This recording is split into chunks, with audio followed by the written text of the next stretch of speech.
ARISS, Amateur Radio on the International Space Station, is an international educational outreach program partnering the participating space agencies with AMSAT and the International Amateur Radio Union. ARISS offers an opportunity for students to experience the excitement of amateur radio by talking directly with the crew members on board the International Space Station. On April 23, 2007, students at Kingston Elementary School in Virginia Beach, Virginia, made a direct contact with the space station.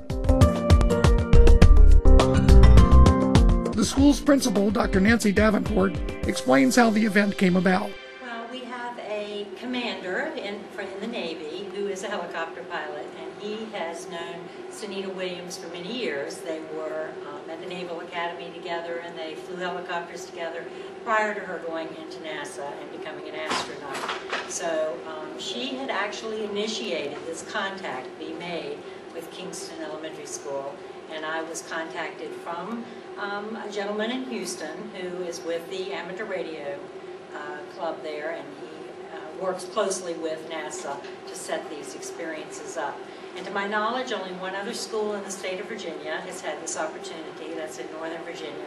So we were very proud to have this awesome opportunity for the students. Dr. Davenport goes on to say how the students from grade 3 to 5 were chosen to participate. We didn't have a lot of timeline on this, so we worked as a team of teachers and myself, and we worked to pick a group of students who we felt would do a good job, and they were very well-behaved students and very academically sound students, and we wanted to let them have that opportunity. Members of the Virginia Beach Amateur Radio Club prepared 2 complete amateur radio stations that would be able to make contact with the space station. The stations were set up in the school's multi-purpose room. Several days of on-site preparations were necessary.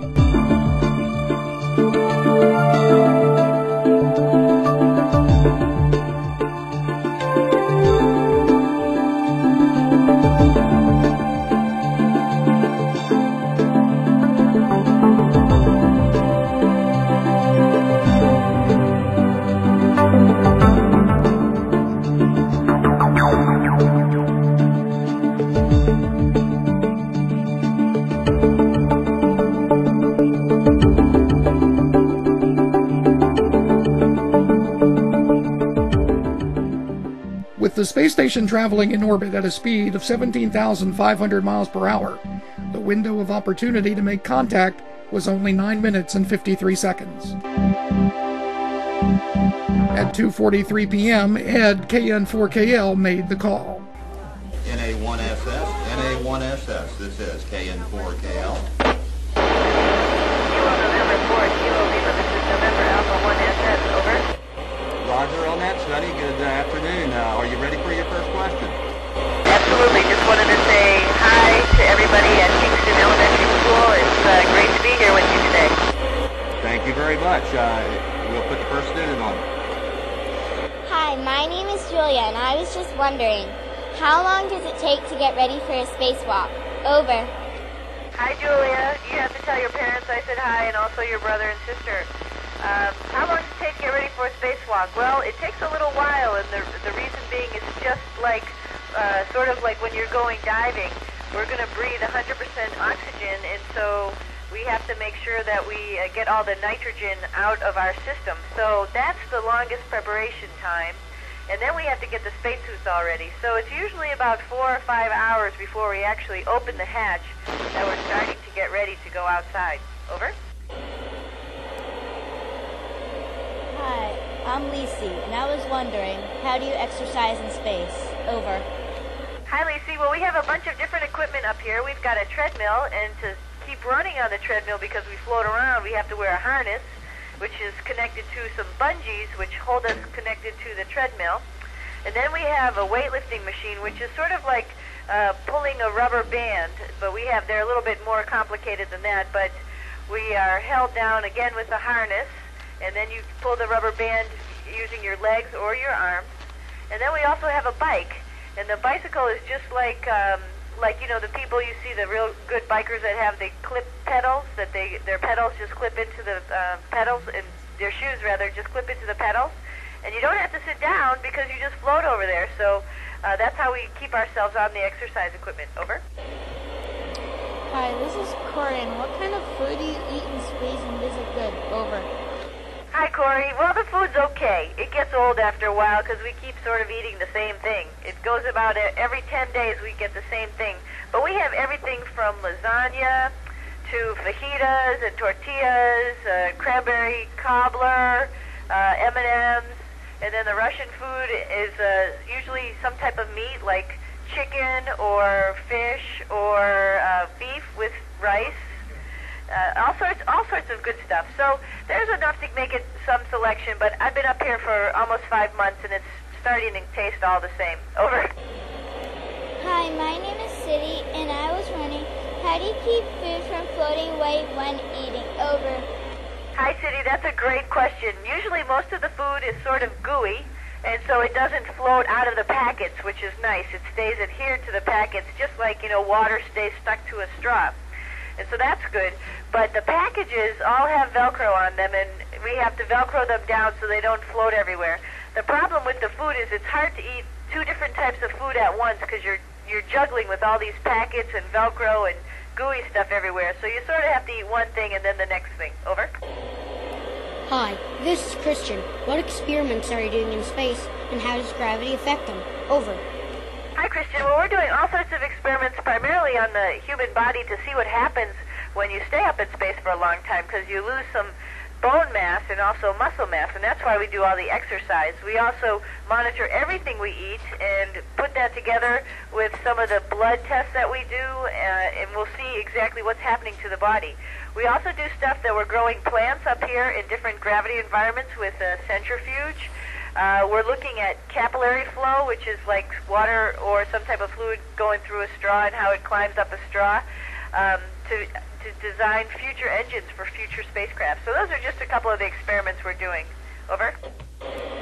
Hi, this is Devon, and how much water and basic supplies do you take up? Over. Hi, Devon. That's a great question, and there's a bunch of people who are working on that and understand how much water we need to drink every day and how much food we need to eat. And all of that supplies, all those supplies come up on the different spacecraft. We have a Progress, which is unmanned. It comes up with all that stuff, as well as fuel and some experiments in our clothes. The shuttle brings all that stuff up. And then in the future, we'll have a European spacecraft called ATV, which will bring that stuff up. So there's a lot of people working on that. I don't know all the numbers right away, but those things are absolutely critical, so we need those spacecraft to launch. Over. Hi, my name is Fatima. How do you communicate with NASA, your friends, and family? Over. Hi, Fatima. Well, there's a bunch of different ways we communicate. We communicate like this through a ham radio or through our space-to-ground frequency, or we have an IP phone, which is just an internet type of cell phone that we can call when we have a certain satellite, as well as we have email. Over. Hi, I'm Ray. What do Earth, Moon, and the planets look like from space? Over. Well, the Earth is, we're still pretty close to the Earth. We're only about 200 miles away, so the Earth takes up the whole view out the window, but we can see the curvature, and we can see that it is a big round ball out there. The moon looks and the other planets and other stars all look just absolutely clear because there's no atmosphere to get in their way, but they really look the same in size as they do to you. On the moon, I could see craters, though, very clearly. Over. Hi, I'm Annie. Can you tell day and night when looking out in space? Over. Hi, Annie. Absolutely we can tell day and night.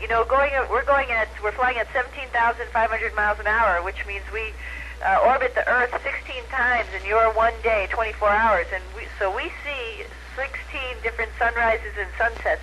And with the windows that we have, we absolutely can tell when it's light out and when it's dark out. Over. Hey, this is John, and I was wondering, have you ever seen an eclipse while you were in the space station? Over. We did try to see the moon eclipse, the lunar eclipse, and we were able to see that. The solar eclipse that just happened not too long ago, we were not able to see that. Over. Hi, my name is Seth. What landforms and sites can you see from the space station? Over. Hi, Seth. Well, we can see a whole lot. I'll give you an example. Someplace to look up on geography, the Sinai Peninsula, where you can see the whole thing. out of our view. And we can see things, though, as small as like a big bridge, like the Chesapeake Bay Bridge Tunnel. We can see that bridge with the naked eye from our vantage point up here. So we can see from pretty big land masses, like the whole island of Madagascar, for another example, and then down to small things like the bridges. Over. Over. Hi, my name is Colby. My question is, how many times have you been outside of the space station, and what did you do there? Over. Hi, Colby. Well, we're in the middle of still constructing this space station. We still have some solar arrays to put on and new modules. I went outside for 4 spacewalks, and my part was rewiring part of the space station and then replumbing part of the cooling system on the space station. So I was sort of acting like an electrician and a plumber out there, getting the space station ready for the next solar arrays and the next module. Over.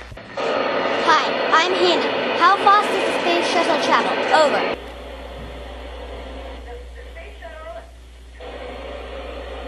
The space shuttle and the space station are all flying at about 17,500 miles an hour, and we're flying at such a speed, we're not using our engines or anything, we're flying at such a speed to keep us in this orbit at about 200, 250 miles above the Earth. If we went any slower, we'd come back to Earth. If we went any faster, we'd increase the height of our orbit. Over. Hi, my name is Julia, and I was wondering, how long can you stay in a spacewalk? Over. Hi, Julia. Our spacewalks are usually about 6 hours, but we can stay out there for about 8 hours. Over. Hi, I'm Lisa.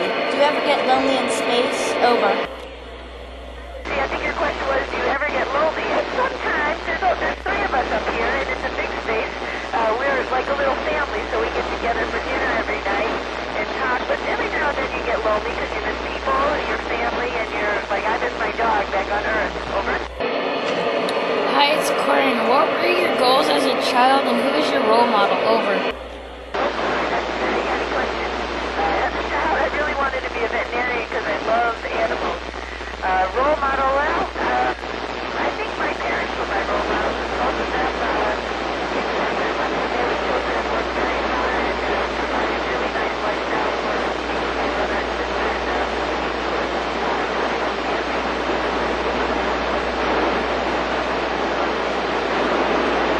Hello, Sunita. This is Dr. Davenport. I'm the principal. Thank you for this awesome experience for our students. Have a great day. She's gone.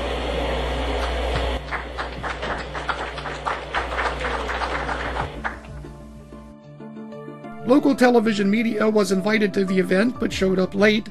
The Virginian Pilot newspaper covered the event with 2 photos and a short story. Virginia Beach City Television showed up, and here is how it was shown on Channel 48. The next story is one that is out of this world, literally. Sort of like when you're going diving, we're going to breathe 100% oxygen. These students from Kingston Elementary are making a really long-distance call to outer space. Well, this was a phenomenal opportunity for us to make connection with the International Space Station, and the students actually were able to hear other students ask questions of astronaut Williams, Sunita Williams, and she answered them. And we had a videotaping into the classrooms as well as they got to hear her answers, and it's really a unique experience. With the help of the Virginia Beach Amateur Radio Club, astronaut Sunita Williams is answering some student questions while orbiting 200 miles above the Earth in the International Space Station. We set up antennas and actually track the satellite as it went, or the space station as it went across the sky, and actually let the kids talk to the International Space Station. The experience was shared with the entire school thanks to closed-circuit television in the classrooms. I had lots of fun. There was a lot of questions that I didn't really know the answers to, and I was wondering how the answers would turn out, and a lot of the answers really surprised me. Kingston Elementary is the only school in Southampton Roads to make contact with the International Space Station. 13 students had a chance to speak with the astronauts. The Virginia Beach Amateur Radio Club and Kingston Elementary School expresses a great deal of appreciation to Ed Williams, KN4KL, Butch Burke, KE4AZL, Don Stevens, WQ1E, and others who provided the equipment, station setup and testing, and the know-how to enable this event. Further information on the ARISS program is available online.